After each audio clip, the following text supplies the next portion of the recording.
Introduction, l'extension de nous-mêmes. Dès les premières lueurs du jour, lorsque l'alarme retentit, un réflexe automatique s'empare de nous. Attraper notre téléphone. Ce petit objet n'est pas seulement un appareil électronique. Il est devenu un compagnon constant, parfois plus fidèle qu'un proche.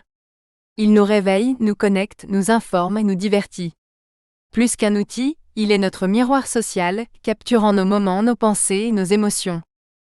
Au fil des années, le téléphone s'est glissé dans les interstices de nos vies. Il est notre agenda, notre photographe, notre source d'information, et pour certains un confident silencieux. Nous consultons notre écran pour chercher des réponses, partager des moments intimes, ou simplement combler le vide de l'ennui. Cette relation va bien au-delà de la simple utilité. Notre téléphone est devenu une extension de nous-mêmes. Mais à quel prix ? Cette omniprésence soulève des questions profondes. Qui contrôle qui ?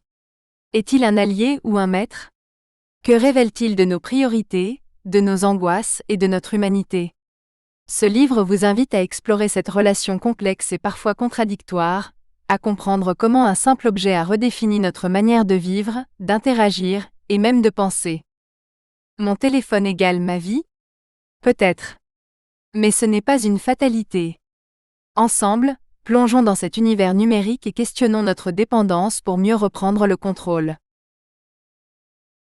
Chapitre 1 : L'évolution de l'attachement. 1.1 : Une révolution technologique devenue indispensable. Du premier téléphone portable au smartphone ultra connecté d'aujourd'hui, retracez l'histoire fascinante de cette technologie qui a transformé nos existences.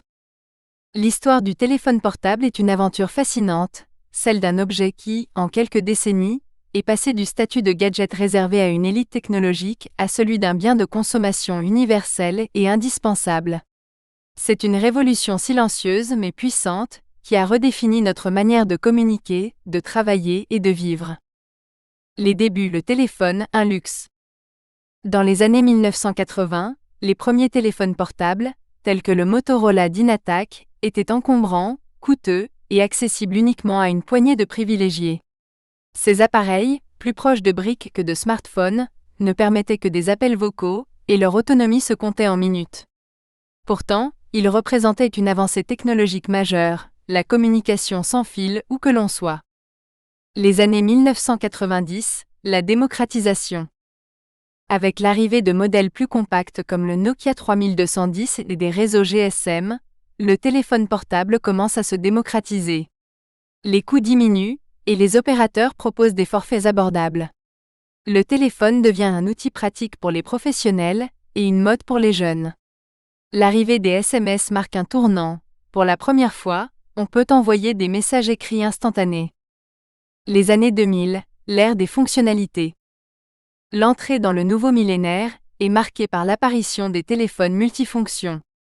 Les modèles intègrent des appareils photo, des lecteurs MP3 et des jeux, transformant le téléphone en un outil de divertissement. Des marques comme BlackBerry dominent le marché des professionnels, avec leurs claviers physiques et leurs services de messagerie instantanée.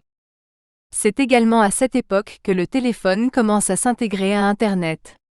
Les premiers navigateurs mobiles permettent un accès limité au web, préparant le terrain pour une transformation encore plus radicale. 2007, l'arrivée du smartphone moderne. La véritable révolution arrive avec l'iPhone, lancé par Apple en 2007.